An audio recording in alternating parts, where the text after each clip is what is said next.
اعوذ باللہ من الشیطان الرجیم بسم اللہ الرحمن الرحیم رب اشرح لی صدری ویسر لی امری واحلل عقدۃ من لسانی یفقہوا قولی۔ سورہ قصص کے آیت 54 تک ہم پڑھ چکے تھے۔ اہل کتاب میں سے کچھ لوگوں کا ذکر چل رہا تھا جنہوں نے مدینے آ کر نبی صلی اللہ علیہ وسلم سے ملاقات کی اور آپ صلی اللہ علیہ وسلم کی زبان سے قرآن اور اسلام کی دعوت سن کر ایمان لے آئے۔ ان کے صبر کے بدلے دوہرے اجر کی بشارت اور ان کی بہترین صفات بتائی گئی تھی کہ وہ سیئہ یعنی برائی کو حسنہ سے دور کرتے ہیں، دفع کرتے ہیں، اور اللہ نے ان کو جو رزق دیا ہے اس میں سے خرچ کرتے ہیں۔ آگے بھی ان کا ہی بہترین کردار ہمارے سامنے رکھا جا رہا ہے۔ دیکھیے آیت نمبر 55 بسم اللہ الرحمن الرحیم۔ وَإِذَا اور جب سمعوا سنی انہوں نے سمعوا لغوا بےہودہ بات۔ اللغو کے ویسے معنی ہوتے بے معنی بات کے، بے سوچے سمجھے جانے والی بات، اور کسی جیسے قبیح اور بےہودہ بات کو بھی لغو کہہ دیا جاتا۔ وَإِذَا جب سمعوا انہوں نے سنی، انہوں نے اہل کتابی کی بات آگے چل رہی ہے کہ جب انہوں نے سنی لغو بات، بےہودہ بات، بیکار بات، عارضو الارض چوڑائی کو، جیسے اردو میں بھی عرض کہتے ہیں نا چوڑائی کو، اردن ایک جانب کنارہ بھی ہوتا، عارضو کرنا جیسے کنارہ کشی کرنا، اگنور کر دینا، ہٹا دینا، منہ پھیر لینا۔ انہو آ رہا ہے نا اصل میں، تو انہو ان سے، اس سے انہوں نے منہ پھیر لیا، اس سے انہوں نے اعراض کیا۔ وقالو اور کہا انہوں نے لنا ہمارے لیے، اعمالنا ہمارے اعمال، ولکم اعمالکم اور تمہارے لیے تمہارے اعمال، سلام علیکم سلام تم پر، لا نبتغی الجاہلین۔ نبتغی کا لفظ ہم کئی دفعہ سمجھ چکے، ابتغاء کا لفظ، ابتغاء ہوتا ہے نا بہت زیادہ چاہنا، ویسے تو بے غین یہ سے ہے، بغیہ کے معنی حد سے گزرنے کے بھی ہوتے، لیکن جب ابتغاء کہیں تو اکثر اچھے معنوں میں ہوتا کہ بہت زیادہ چاہنا۔ لا نبتغی نہیں ہم چاہتے، نبتغی الجاہلین ہم جاہلوں میں سے نہیں ہونا چاہتے، جیسے وہ کہہ رہے ہوں ہم جاہل نہیں بننا چاہتے، یہ بات وہ کہہ رہے ہیں۔ اب ہجرت حبشہ کے بعد حبش سے تحقیقات کے لیے جو وفد آیا تھا، ان اہل کتاب کی بات چل رہی ہے، ان کی کردار کی تعریف، اور اب یہ کہا جا رہا ہے کہ پچھلے آیت میں جو بات تھی نا کہ یدرؤون بالحسنۃ السیئۃ، کہ وہ دور کرتے ہیں بھلائی کے ساتھ برائی کو، وہ دور کرتے ہیں، تو اس کی ایک مثال یہاں پہ جیسے ہے اس آیت میں کہ کس طرح سے وہ دور کرتے ہیں، بھلائی سے برائی کو دور کرنا کیا ہوتا ہے، وہ بھی یہاں پہ اس آیت سے سمجھ میں آتا ہے۔ ان کا جیسے کردار جو سامنے رکھا جا رہا ہے اہل کتاب کا، کہ جب انہوں نے لغو بات سنی تو وہ اس سے اعراض کر لیتے ہیں، الجھنے کے بجائے انہوں نے کنارہ کشی اختیار کر لی۔ اب یہ جو کہا جا رہا ہے تو وہ کہتے ہیں لنا اعمالنا ولکم اعمالکم، ہمارے اعمال ہمارے لیے، تمہارے اعمال تمہارے لیے، یعنی ہم نہ اپنا عمل تمہارے اعتراضات کی بنا پر بدلنے والے ہیں، نہ تمہارے مذہب پر حملہ کر رہے ہیں۔ اب کتنے جیسے بہترین طریقے سے وہ جو سلام کا طریقہ جیسے سکھایا جا رہا ہو، سلام کہنے میں بھی بہت کچھ ہو سکتا، صرف کسی کو چڑ دلانے کے لیے بھی سلام ہو سکتا، اس طرح کا سلام کی بات نہیں ہو رہی ہے، بلکہ سلام علیکم کہنا کیسا ہے، سلامتی کے ساتھ، معاملات کو خراب کیے بغیر، کسی کو تکلیف پہنچائے اور ہرٹ کیے بغیر الگ ہو جاتے ہیں۔ اور سلام کون سا سلام ہے؟ جیسے رخصتی کا سلام، اللہ حافظ والسلام فی امان اللہ، جس طرح ہم کہتے ہیں، بات ختم ہو رہی ہے، خدا حافظ کر رہے ہیں، دور ہٹ رہے ہیں۔ اور لا نبتغی الجاہلین، ابتغاء کا مطلب ابھی ہم نے سمجھا، تو بات یہ کہتے ہیں کہ ہم جاہلین کا رویہ اختیار نہیں کرنا چاہتے، جہالت پہ ہم اترنا نہیں چاہتے، بحث و مباحثے میں الجھنا نہیں چاہتے کہ ہم صحیح ہیں تم غلط ہو، اس کے آرگومنٹ میں لگ جائیں، وہ بات کریں تو ظاہر ہے ختم ہی نہیں ہوتی بات، کبھی کوئی سمجھ نہیں سکتا، ہر ایک صرف اپنے آپ کو صحیح ثابت کرنے میں لگ جاتا ہے۔ تو صاف صاف کہتے ہیں نا ہمارا عمل ہمارے لیے، ہم تو یہ سمجھتے ہیں، ہماری اوپینین یہ ہے، ہم نے اس کو صحیح سمجھا ہے، اب جو تم سمجھتے ہو وہ تم کرو، وہ اس طرح کی بات کر رہے ہیں۔ ان کو نہ پٹ ڈاؤن کریں، اور یہ بھی ضروری نہیں ہوتا کہ سلام کوئی زبان سے کہیں، اصل عمل ایسا ہوتا ہے کہ بہترین اخلاق کے ساتھ اپنے آپ کو لغویات میں الجھنے سے بچا لیتے ہیں۔ اس آیت کو اس پس منظر میں دیکھیں جو ہم حبشہ سے آنے والے وفد کے بارے میں بات کر رہے تھے۔ روایات سے پتہ چلتا ہے کہ جب اس وفد کے لوگ ایمان لے آئے اور نبی صلی اللہ علیہ وسلم کی مجلس سے نکلے تو ابو جہل اور اس کے ساتھیوں نے انہیں سخت ملامت کی۔ وہ تو چاہتے تھے نا ہر ایک کو اسلام سے روکنا، تو اب یہ پورا وفد آ کر مسلمان ہو گیا، انہیں سخت تکلیف ہو رہی ہے۔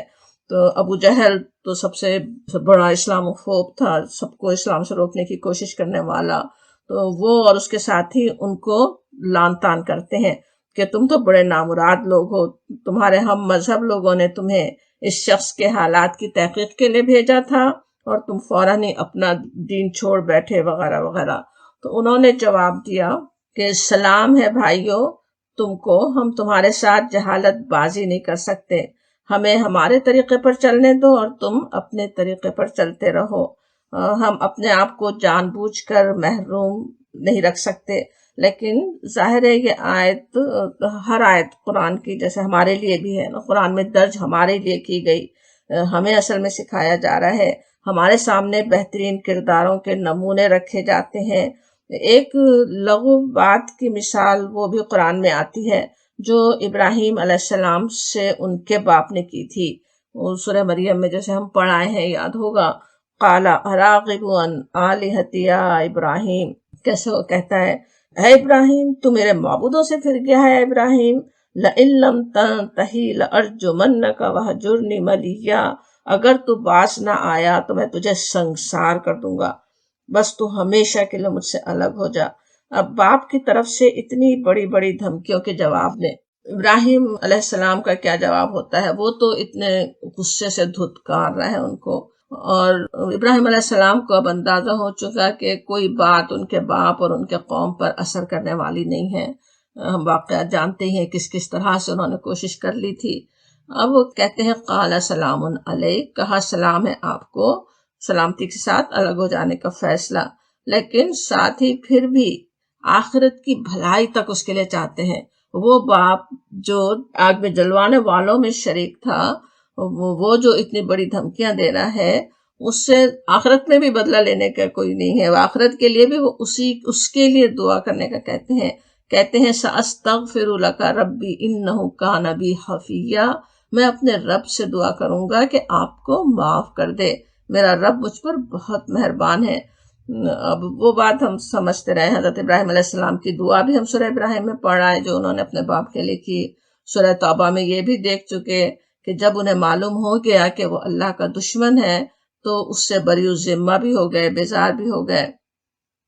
اور اس کے علاوہ سورہ فرقان میں عباد الرحمن کی ایک صفت یہ بھی آتی ہے، لغو کے اور بھی معنی ہو سکتے نا، یہاں ایک معنی ہم نے سمجھے کہ اسلام کی مخالفت کے لیے جو لوگ بات کر رہے ہوں وہ بھی کیا لغویات ہی ہوتی ہیں۔ آج کے دور میں بھی کس کس طرح سے باتیں ہو سکتی ہیں، اسلام کا مذاق اڑانا، نبی صلی اللہ علیہ وسلم کا مذاق اڑا کر مسلمانوں کو تکلیف دینا، ان سب کے بھی جواب میں یہی سکھایا جا رہا ہے کہ وہ تو الجھانا چاہتے ہیں، وہ تو مشتعل کرنا چاہتے ہیں، اس کے لیے ایک مومن کا کام کیا ہے کہ مشتعل ہونے کے بجائے سلامتی سے الگ ہو جائے، سلامتی سے دور ہٹ جائے، تمہارا کام تمہارے ساتھ، ہمارا کام ہمارے ساتھ۔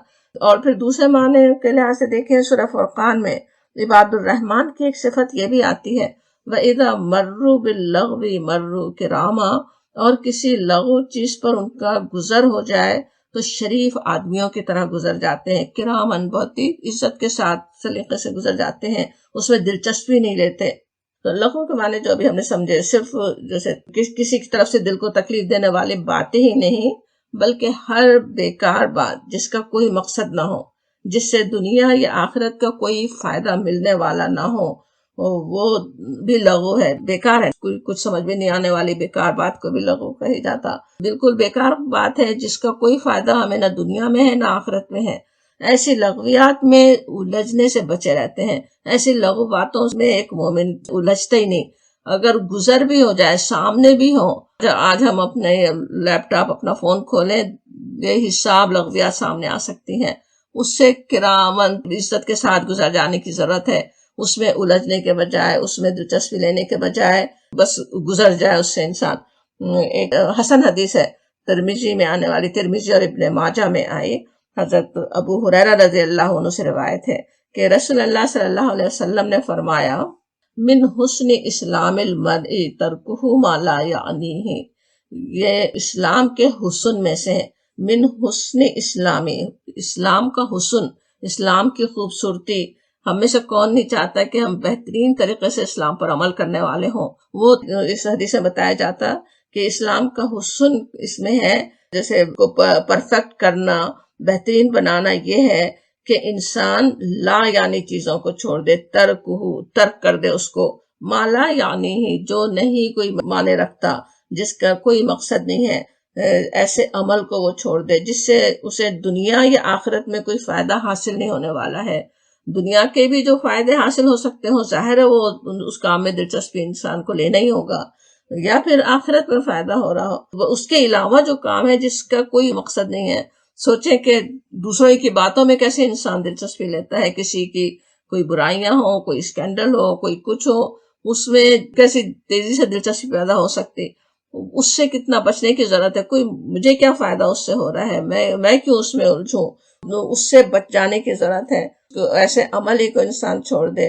اور آج تو کیسی جیسے لغویات کی بہتات ہم سے صرف ایک انگلی کی کلک جتنی دور ہے، فیس بک کے پوسٹ ہوں، یا ٹویٹر کے ٹویٹ ہوں، یا ٹک ٹاک کی ویڈیوز ہوں، واٹس ایپ میسیجز ہوں، ہماری زندگی کے قیمتی دن کے کتنے ہی گھنٹے اس میں آسانی سے نکل سکتے ہیں، پتہ بھی نہیں چلتا کہ کتنا وقت گزر گیا۔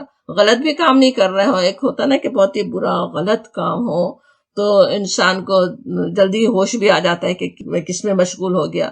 ضروری نہیں ہے کہ کوئی یعنی آپ گندا، کوئی بے حیا، کوئی غلط کام کر رہے ہوں، لیکن جو لا یعنی ہے، کچھ فائدہ جس کا نہیں ہونا ہے، نہ دنیا میں نہ آخرت میں، اس میں اگر زندگی گزر رہی ہے، زندگی سوچیں کتنی قیمتی ہے، اس قیمتی دن کے کتنے گھنٹے اس میں نکل سکتے ہیں۔ وہ ہر دن ہمارے پاس کیسا ہے جس کے بعد دوسری صبح ملنے کی ہمارے پاس کوئی گارنٹی نہیں ہے، اس دن کی کتنی اہمیت ہے، اس دن کے ہر گھنٹے ہر منٹ کی کتنی اہمیت ہے کہ اس کے ذریعے ہم آخرت اپنی بنا لیں۔ امام غزالی رحمۃ اللہ علیہ نے اس حدیث کو ایک بہترین مثال سے سمجھایا۔ حدیث کون سی؟ وہی جو ابھی ہم پڑھ رہے تھے، حسن اسلام المرء ترکہ ما لا یعنیہ، کہ اسلام کا حسن یہ ہے کہ وہ لا یعنی کام ہو اس کو چھوڑ دے۔ اس کو وہ کہتے ہیں کہ جیسے مثال سمجھے کوئی سونے وغیرہ کی کان میں ہو، سوچیں ڈائمنڈ مائن میں ہو، اس کے سامنے قیمتی چیزیں پڑی ہیں اور وہ اپنے بیگ میں صرف مٹی بھرتا رہے، تو کیسی حماقت کی بات ہے نا۔ بالکل اسی طرح اپنی زندگی کے ایک ایک لمحے سے ہم کیسی زبردست بھلائیاں حاصل کر سکتے ہیں، جن سے جنت میں بلند و بالا محلات تعمیر ہو جائیں، باغات لہلہانے لگیں، اور انہیں چھوڑ کر ہم کسی ایسے کام میں لگ جائیں جس کا نہ کوئی دنیاوی فائدہ ہو، نہ اخروی فائدہ، نہ اٹھانا ہی بہت بڑا نقصان ہے۔ ویسے تو سوچیں ایک لمحہ بھی جو بیکار جا رہا ہو، جس کا کوئی فائدہ نہیں ہو رہا ہو، وہ بھی ایک بڑی نقصان کے خسارے کی بات ہے نا؟ لیکن اس سے بڑھ کر بالکل بیکار باتوں میں دلچسپی لینا تو کیسے نقصان اٹھانے کا باعث بھی ہو سکتا۔ نئی نسل میں آج ہم دیکھ سکتے ہیں یہ ڈپریشن، وائلنس، بد اخلاقیاں، یہ سب کہاں سے آ رہا ہے، ذرا سوچنے کی بات ہے۔ اس بارے میں اسلامی تاریخ کا ایک واقعہ یاد کر لیتے ہیں۔ حضرت ابو دجانہ رضی اللہ عنہ جو انصار میں سے ایک نوجوان تھے، غزوہ احد کے وقت خیال یہ ہے کہ غالباً 20 سال کے تھے، انہیں نبی صلی اللہ علیہ وسلم نے اپنی تلوار عطا فرمائی غزوہ احد کے موقع پر۔ وہ بھی بہت ہی خوبصورت واقعہ ہے، لیکن اس کی ہم تفصیل میں نہیں جا رہے۔ اس تلوار کے ذریعے انہوں نے بڑے بڑے کارنامے انجام دیے اس دن، اور اسی دن غزوہ احد کا ہمیں پتہ ہے نا، پہلے جب مسلمان جیت رہے تھے اس وقت انہوں نے زبردست طریقے سے اپنی بہادری دکھائی، اور جب پاسا پلٹا، جب کفار چار طرف سے حملے کر رہے تھے، اس وقت انہوں نے نبی صلی اللہ علیہ وسلم کو بچانے کے لیے جسے سامنے ڈھال بن کے کھڑے ہو گئے، اپنے سارے وار اپنی پیٹھ پر لیتے رہے، پورے جیسے پیٹھ ان کی تیروں سے بھر گئی ہو جو نبی صلی اللہ علیہ وسلم کی طرف حملہ کرنے کے لیے پھینک رہے تھے۔ اور اس کے علاوہ بھی کئی جنگوں میں انہوں نے بہادریاں دکھائی، نبی صلی اللہ علیہ وسلم نے ان کے لیے دعا فرمائی اسی غزوہ احد کے موقع پر۔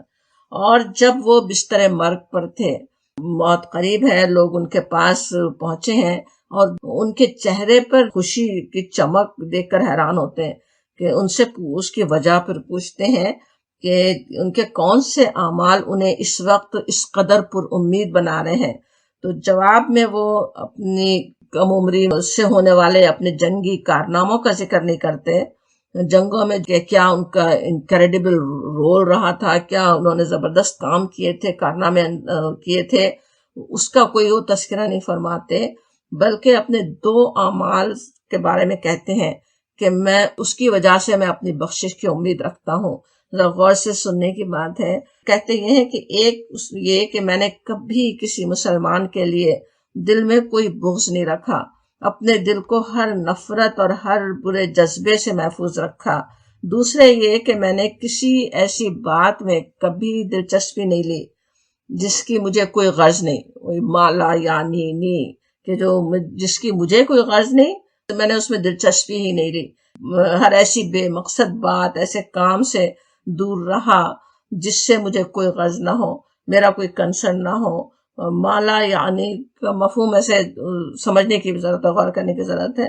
یہ نہیں کہ ہم ہر چیز کو مالا یعنی کوئی یہ تو ہمارے غرض نہیں ہے، کوئی اس کا کنسرن نہیں ہے کہہ کے نہیں چھوڑ سکتے۔ ایک طرف وہ حدیث بھی ہمیں یاد ہی ہے سب کو کہ وہ مومن نہیں ہے جس کا پڑوسی بھوکا ہو اور وہ پیٹ بھر کر سوئے۔ پڑوسی کا بھی خیال رکھنا ضروری ہے، کنسرن ہونے کی تو ضرورت ہے، اس میں آخرت کے فائدہ ہے، اس کے لیے ہمیں ضرورت ہے کہ ہم کوشش کریں۔ کوئی ظلم ہو رہا ہے، کوئی ظالم کسی پہ ظلم کر رہا ہے، ہم اسے روکنے کے قابل ہوں، اس کو روکنے کی کوشش کرنے کی ضرورت ہے، کیونکہ وہ مالا یعنی نہیں ہے، وہ دوسرے کا کنسرن نہیں ہے، وہ ہمارا بھی ہے۔ ہم سے بھی پوچھو گی کہ ہم نے ایک برائی ہوتی دیکھی تو ہم نے اس کو کہاں تک اسے روکنے کی کوشش کی۔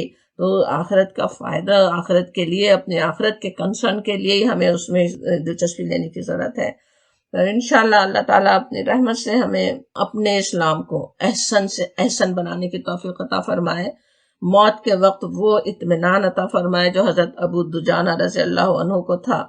اب یہاں اہل کتاب کے کردار میں اہل ایمان کے لیے بھی نمونہ ہے، جیسے ابھی ہم سمجھ رہے ہیں ہمیں کیا کچھ اس میں نصیحت مل رہی ہے، اور دوسرے اہل کتاب کے لیے بھی کہ ایسے ہوتے ہیں اصل میں جو مسلمین ہوں، بلیورز، فیتھفل اپنے آپ کو کہتے ہیں، ایسے ہوتے ہیں بلیورز، ایسے ہوتے ہیں ایمان لانے والے۔ اور اس کے علاوہ اس وقت کے کفار مکہ کو بھی احساس دلایا گیا کہ جو نعمت، جو رحمت ان کے اپنے گھر میں اللہ کی طرف سے اتر رہی ہے وہ اس سے محروم ہے، اور دور دور کے لوگ اس سے فیض یاب ہو رہے ہیں۔ پورے اہل کتاب کے آنے کا جو تذکرہ ہو رہا ہے وہ اس سب کا ایک مقصد ہے نا، ایک طرف ہمارے لیے نمونہ، دوسری طرف کفار کے لیے ہدایت۔ کفار کو سمجھنے کی ضرورت ہے، ایک طرح سے انہیں توجہ دلائی جا رہی ہے، شرم دلائی جا رہی ہے کہ دوسرے آ کر دور دور سے فیض یاب ہو رہے ہیں اس چشمے سے، یہ جو اللہ تعالیٰ کی رحمت کا جو چشمہ بہ رہا ہے، اور تم اس سے محروم ہو۔ اور اگر آگے پھر یہی اگلی آیت میں اسی بات کی طرف اور مزید توجہ دلائی جاتی، اگرچہ خطاب وہاں پہ نبی صلی اللہ علیہ وسلم سے ہے لیکن بات سمجھائی جا رہی ہے کفار مکہ کو بھی۔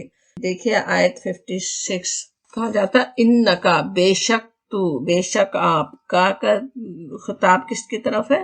نبی صلی اللہ علیہ وسلم سے کہا جا رہا ہے، یا پھر آپ کے ذریعے ہم میں سے ہر ایک کے لیے بھی وہی بات ہے ویسے، کہ بے شک آپ لا تہدی، نہیں ہدایت کر سکتا، ہدایت دے سکتا، تو کے لیے ہوتا نا کہ سیکنڈ فارم میں بات ہو رہی، آپ نہیں ہدایت کر سکتے، من احببتا، من جو، احببتا حبا سے حبیب، محبت کرنا، پسند کرنا، جس سے تو محبت کرتا ہے، جو تو پسند کرتا ہے، جسے تو دوست رکھتا ہے، آپ اسے ہدایت نہیں دے سکتے، آپ کتنی اس سے محبت کرتے ہو۔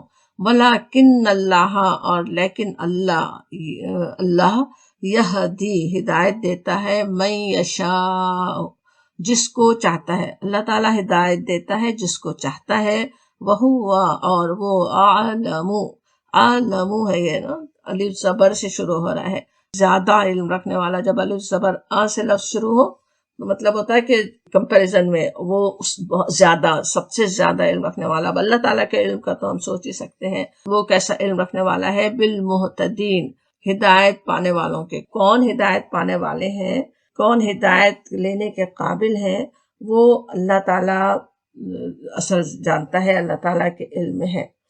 اب یہاں یہ آیت جہاں ایک طرف کفار مکہ کو جھنجھوڑنے، احساس دلانے کے لیے ہے کہ اللہ تعالیٰ کی اتنی رحمت تم پر ہو رہی ہے، تمہارے اپنے ہی صاحب نبی صلی اللہ علیہ وسلم تمہاری ہدایت کے لیے اتنے حریص ہیں، اور تم کیا کر رہے ہو؟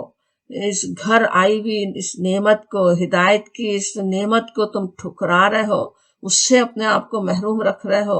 اور ساتھ ہی نبی صلی اللہ علیہ وسلم کے بوجھ کو ہلکا کرنے کے لیے بھی ہے کہ لوگوں کے ایمان نہ لانے پر جو نبی صلی اللہ علیہ وسلم کے جو غم تھا اس کا تذکرہ ہم دیکھ رہے ہیں کس طرح مسلسل چلا آ رہا ہے. سورہ کہف میں جس طرح تھا فَلَعَلَّكَ بَاخِعٌ نَفْسَكَ عَلَىٰ آثَارِهِمْ إِن لَّمْ يُؤْمِنُوا بِهَٰذَا الْحَدِيثِ أَسَفًا، کہ آپ شاید ان کے پیچھے غم کے مارے اپنی جان کھو دینے والے ہیں وہ اگر یہ اس تعلیم پر ایمان نہ لائے.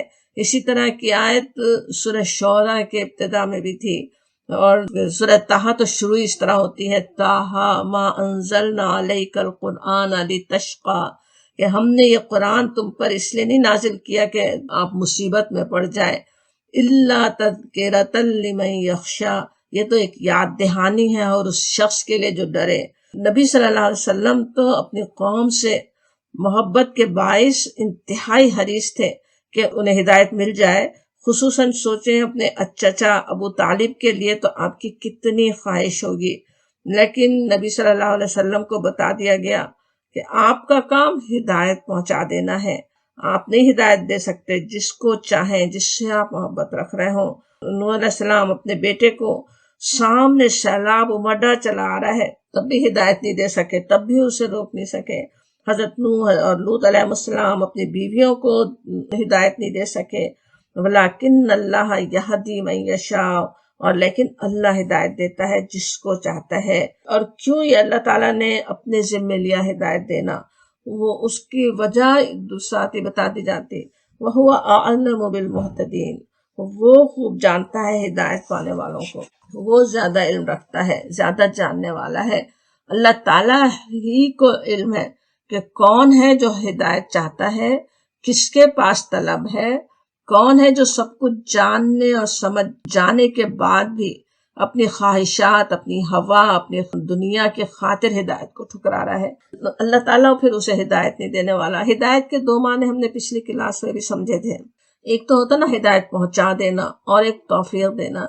ہدایت پہنچا دینا تو ظاہر ہے نبی صلی اللہ علیہ وسلم کا کام تھا، نبی صلی اللہ علیہ وسلم ہدایت دینے والے تھے. ہادی آپ کا نام ہی، وہ ہدایت تو آپ نے ایک ایک بندے تک پہنچانے کی کوشش کی، اور پھر اللہ تعالیٰ اس طرح بھی اپنے تمام بندوں کو ہدایت دینے والا ہے. ذمہ اللہ تعالیٰ نے لیا ہے کہ ہر بندے تک ہدایت پہنچے. مواقع نکلتے ہیں، کہیں نہ کہیں سے کہیں بات سامنے آتی ہے، کوئی ہدایت کانوں میں ڈالنے کے مواقع نکل آتے ہیں، ہدایت اللہ تعالیٰ خود اپنے بندوں تک پہنچاتا ہے. لیکن اس کے بعد اس ہدایت پر عمل کرنے کی توفیق ہونا وہ صرف اللہ کے ذمہ ہے. ہم جانتے ہیں اپنے اولاد تک کے لیے بھی، ایک اولاد کے لیے تو ماں باپ کتنے زیادہ خواہش مند ہو سکتے ہیں، لیکن نہیں دے سکتے ہدایت. پوری کوشش کر سکتے ہیں، تربیت میں کوئی کمی نہ کریں، ایک ایک اپنا کام کر لیں، جو ان کے فرائض تھے وہ پورے انجام بھی دے دیں، لیکن دی اینڈ کیا ہے، آخر میں کیا ہے، ہدایت تو اللہ تعالیٰ کے ہاتھ میں ہے. کہ کس کے دل میں کتنی طلب ہے وہ اللہ تعالیٰ جانتا ہے، بہترین طریقے سے جانتا ہے. اللہ تعالیٰ اپنے بندوں کو اس نے پیدا کیا، ان کے دل کی کیفیت کا معلوم ہے، ہر بندے کی کیا، اس کی پرسنالٹی کیا ہے، اس کی شخصیت کیا ہے، اس میں کیا کمزوریاں ہیں، کیا اس میں خوبیاں ہیں. کس کے لیے اللہ تعالیٰ نے آسان رکھا تھا نیکی پہ چلنا، کس کے لیے ذرا مشکل بھی تھا نیکی پہ چلنا، تو اس کے باوجود کون نیکی پہ قائم رہا، کتنا قائم رہا. ہر ایک کے لیے یکساں مواقع تو اللہ تعالیٰ نے رکھ دیے. جنت الفردوس کو، جنت کے بلند درجوں تک پانے کے لیے اللہ تعالیٰ نے پورے مواقع رکھ دیے. اس کے بعد پھر بندوں پہ ہوتا ہے کہ وہ کیا کرتے ہیں۔ اللہ تعالیٰ پھر اپنے علم کی بنا پر توفیق دے دیتا ہے، جس کو چاہے ہدایت دینے والا ہے۔ اور یہ بات کئی جگہ قرآن میں سے واضح کی گئی، سورہ بقرہ کی آیت 272 میں، لیسا علیکا ہداہم ولکن اللہ یہدی من یشاء، لوگوں کو ہدایت بخش دینے کی ذمہ داری آپ پر نہیں ہے، وہاں پہ بھی آپ کی ذمہ داری کم کی جا رہی ہے۔ ہدایت تو اللہ ہی جسے چاہتا ہے۔ سورہ یوسف کی آیت 103 ہے، وما اکثر الناس ولو حرصت بمؤمنین، اور تم خواہ کتنا ہی چاہو، ان میں سے اکثر لوگ مان کر دینے والے نہیں۔ حرصتا کہ لفظ کس طرح تھا نا، اتنے حریص تھے نبی صلی اللہ علیہ وسلم، چاہتے تھے کہ ساری میری قوم ایمان لے آئے۔ الحمدللہ اللہ تعالیٰ کی رحمت سے بہت سارے مومن ہوئے، سب کو اسلام لانے کی توفیق بھی ہوئی، لیکن جو بڑے بڑے اس وقت مخالفین تھے، خود اتنے اپنے قریبی عزیز، ان کے اپنے چچا جو اتنے کام بھی آتے رہے، لیکن انہیں تک بھی آپ ہدایت دے نہیں سکے۔ تو اب صاف صاف آپ صلی اللہ علیہ وسلم کو بتا دیا گیا کہ یہ کام نہ آپ کر سکتے ہیں، نہ آپ کو اس کے لیے پریشان ہونے کی ضرورت ہے۔ اور جب انبیاء کرام علیہ السلام، بلکہ اشرف الانبیاء محمد صلی اللہ علیہ وسلم نہیں کر سکتے تو اور کون کر سکتا ہے۔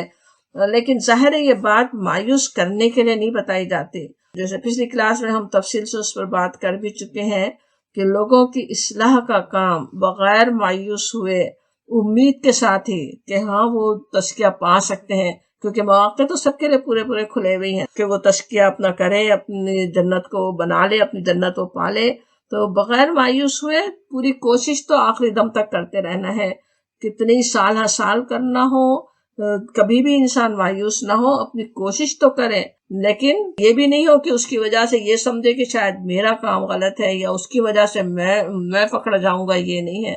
اگر ہم نے اپنا کام صحیح طریقے سے کر لیا، جس طرح کرنا چاہیے اس طرح اگر ہم نے کر لیا، ہم نے اپنا حق ادا کر دیا۔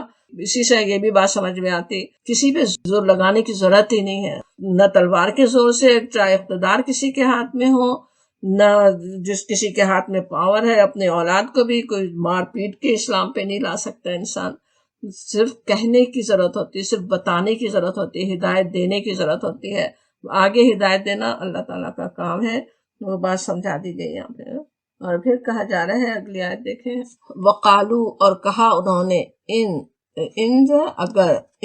نتبع، اگر ہم پیروی کریں، ان نتبع الہدا، ہدایت کی پیروی کریں، ماں کا تیرے ساتھ، یعنی نبی صلی اللہ علیہ وسلم سے جسے کہہ رہے ہیں، اگر ہم آپ کی پیروی کریں تو کیا ہوگا؟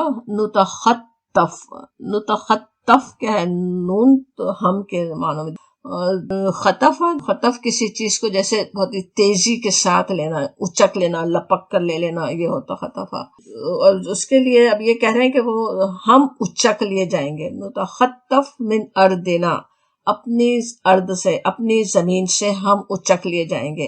اور اولم، کیا کے معنی ہیں یہاں پہ کہ کیا، ولم اور نہیں، نمکن لہم، اس کا جواب دیا جا رہا ہے۔ وہ یہ بات کہہ رہے ہیں کہ اگر ہم نے پیروی کی، ہم اسلام پر چلے، ہم اپنی زمین سے اچک لیے جائیں گے۔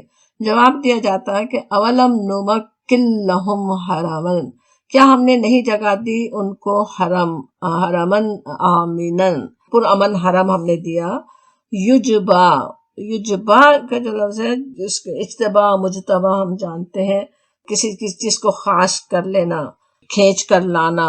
اجتبا جب کہیں تو ہوتا ہے انتخاب کے طور پر کسی چیز کو جمع کرنا، تو مجتبا کا مطلب ہوگا چنے ہوئے۔ تو یجبا یہاں پہ آ رہا ہے پہنچائے جاتے ہیں، کھینچ کر جیسے لائے جاتے ہیں، الیہ طرف اس کے، ہی کا اشارہ حرم کی طرف ہے کہ اس حرم کی طرف وہ کھینچ کر لائے جاتے ہیں، ثمراتو میوے، ثمر کا پلورل، کل شیء رزقا من لدنا، کل شیء ہر چیز، رزق میں سے ہماری طرف سے، ولیکن اور لیکن، اکثرہم ان کے اکثر، لا یعلمون نہیں جانتے۔ اب یہاں پہ ان کی بات آ رہی ہے، کس کی؟ ایمان نہ لانے والوں کی بات، کہ وہ یہ کہتے ہیں کہ آج سرداران اسلام کی جو مخالفت کی اصل وجہ تھی، چاہے وہ زبان سے کہیں یا نہیں کہیں، اصل وجہ یہی تھی۔ آپس میں وہ باتیں کرتے بھی ہوں گے کہ اگر ہم ایمان لائے تو ہمارا اسٹیٹس کچھ باقی نہیں رہے گا، ہم اپنی زمین سے نکال دیے جائیں گے. تو ان کی جو اسلام نہیں لانے کی، اسلام سے بلکہ مخالفت کی جو اصل وجہ تھی، اس کا سمجھے یہاں پہ جواب دیا جا رہا ہے. اب وہ جو قریش کے سرداران تھے اس وقت، ان کی اسلام سے مخالفت کی اصل وجہ کیا تھی؟ بتوں کی ساری کمائی کو حاصل ہو رہی تھی نا، پورے عرب کے بت وہاں پہ تھے نا اس وقت بیت اللہ میں، اور اس سے خوب ان کی کمائی ہوتی تھی، اور ایک اسٹیٹس تھا جو انہیں ملا ہوا تھا پورے عرب میں، ان کا ایک خاص اس کا مقام اس کی وجہ سے تھا، وہ سب انہیں اپنے ہاتھ سے نکلتا ہوا نظر آتا تھا. تو یہی جو دل کا چور تھا جو کبھی ان کی زبان پہ بھی آ جاتا، تو وہ اس کا یہاں پہ جواب دیا جا رہا ہے. زمین سے جیسے اچک لیے جانا، ہماری زمین اچک لی جائے گی، اس کا کیا مطلب ہے؟ زمین ہم سے کھینچ لی جائے گی. اور سوچیں جو اس وقت مسلمان ہو رہے تھے ان سے تو حقیقتاً ان کی زمین اچک لی گئی تھی نا، زمین ان سے چھین لی گئی تھی، ان کے گھر چھین لیے گئے، سب کچھ چھوڑ چھاڑ کر انہیں ہجرتیں کرنی پڑی. اور وہی خدشہ کفار قریش کو تھا کہ آج جو سارے عرب کے بتوں کے متولی ہونے کی حیثیت سے ان کی عزت، ان کا مقام، اور اس کی وجہ سے جو ان کی تجارتیں چمک رہی ہیں، وہ سب چھن جائے گا. انہیں جواب دیا گیا، وہ بہت سمجھنے والا ہے. ہر انسان کو بھی اپنی زندگی کے فیصلے کرتے وقت یہ یاد رکھنے کی ضرورت ہے. یہ بات کہ زمین سے وہ اچک لیے جائیں گے، ان کے لیے اس وقت کی بات نہیں تھی.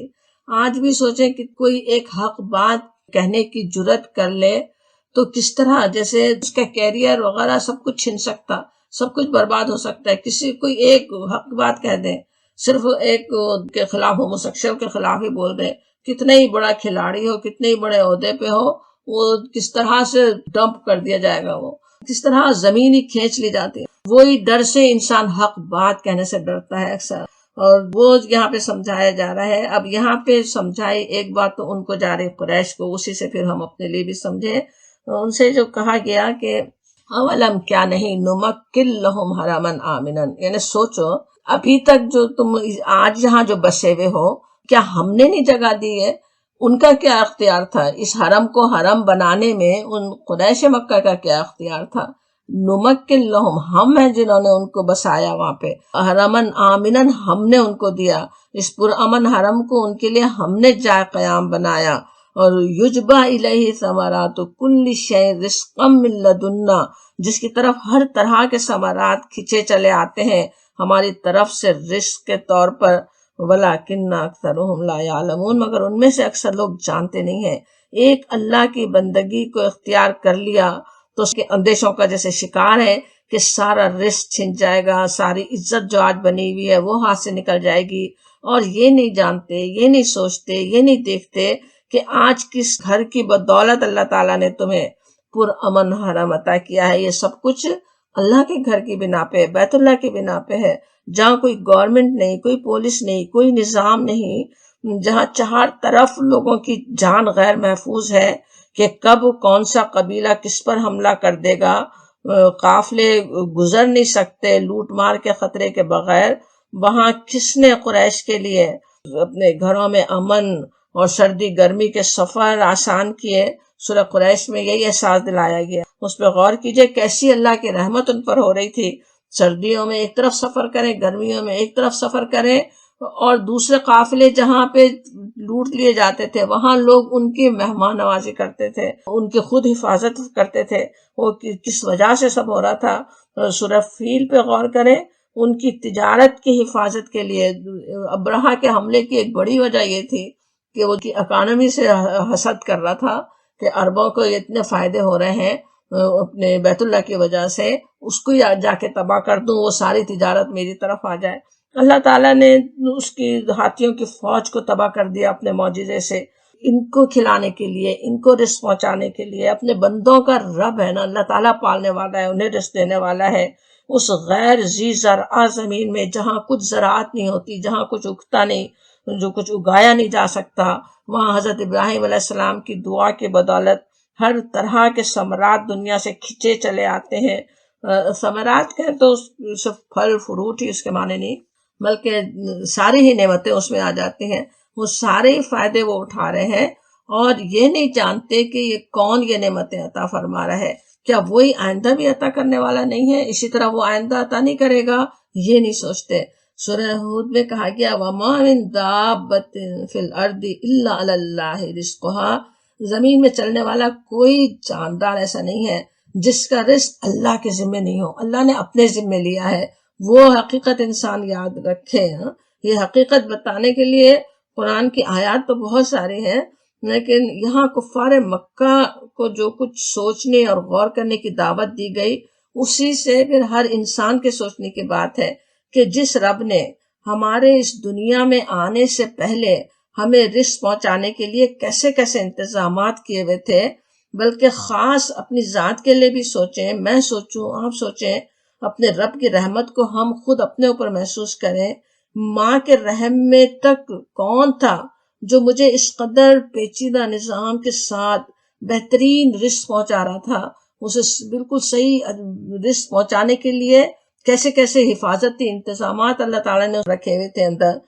دنیا میں آتے ہی دودھ پہلے سے تیار تھا، پھر کس نے وہ محبت دوسروں کے دل میں ڈال دی تھی کہ میرا پیٹ بھرنے کا سامان کرتے رہیں۔ جس نے آج تک یہ انتظامات کیے، جس ہستی نے یہ انتظامات کیے، جس نے یہ محبتیں دوسروں کے دلوں میں ڈالی، وہ آگے بھی تو دینے والا ہے، وہی تو آگے بھی رزق دینے والا ہے۔ اس کی بندگی پر قائم رہنے کے لیے کیوں میں رزق کی پریشانی کو بیچ میں لے آؤں، یا کیوں اس رزق کی خاطر اپنے ایمان کا سودا کر لوں، یہ سوچنے کی بات ہے۔ ہر ایسی سچویشن میں، ہر ایسے موقع پہ جہاں یہ امتحان سامنے آ رہا ہو، ہمیں یاد رکھنے کی ضرورت ہے کہ الشیطان یعیدکم الفقر ویأمرکم بالفحشاء، کہ شیطان جو ہے وہ تمہیں مفلسی سے ڈراتا ہے اور شرمناک طرز عمل اختیار کرنے کی ترغیب دیتا ہے۔ سورہ بقرہ کی آیت ہے واللہ یعیدکم مغفرۃ منہ وفضلا، آیت 268 ہے کہ اور اللہ تمہیں اپنی بخشش اور فضل کی امید دلاتا ہے۔ واللہ واسع علیم، اللہ بہت فراخ دست اور جاننے والا ہے۔ یہ اللہ تعالیٰ ہے جو رزق دینے والا ہے، اور یہ درمیان میں شیطان ڈرا رہا ہوتا ہے مفلسی سے، دنیا کے ذرا سی چیزوں کا۔ اتنی دفعہ تو صرف اندیشے ہوتے نا، ایسا کیا تو شاید ایسا ہو جائے گا، کھائیں گے کہاں سے، بچوں کا پیٹ کیسے پالیں گے، اور کیا ہوگا، کیسے کیسے وہ ڈراوے دیتا ہے۔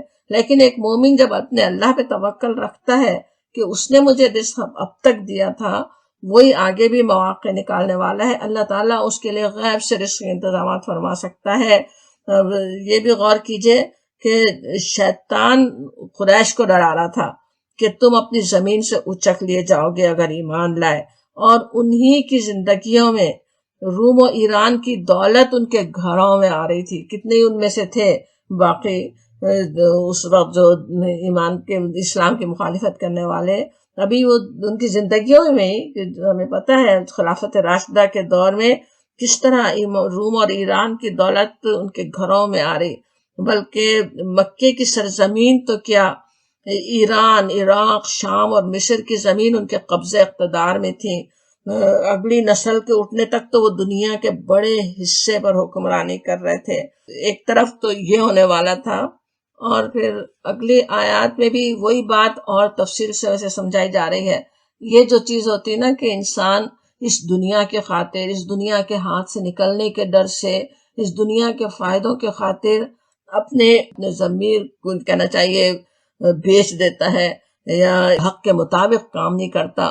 یہ آیت بھی وہی بات سمجھا رہی ہے کہ جو رزق سے ڈر رہے ہو وہ تو اللہ تعالیٰ کے ذمہ ہے۔ اللہ نے سب کچھ عطا کیا ان کو، قریش کو وہاں پہ اس بنجر زمین کے اندر سب کچھ عطا کیا اور مسلسل عطا فرما رہا تھا، آگے بھی وہی عطا کرنے والا ہے۔ ہم میں سے ہر ایک کو بھی اللہ تعالیٰ نے ہماری پیدائش کے وقت سے ہمیں بہترین رزق عطا کیا، اور آگے بھی وہی عطا فرمانے والا ہے۔ اس پر پورا بھروسہ اور پورا توکل ہے انشاءاللہ تعالیٰ۔ وآخر دعوانا الحمدللہ رب العالمین۔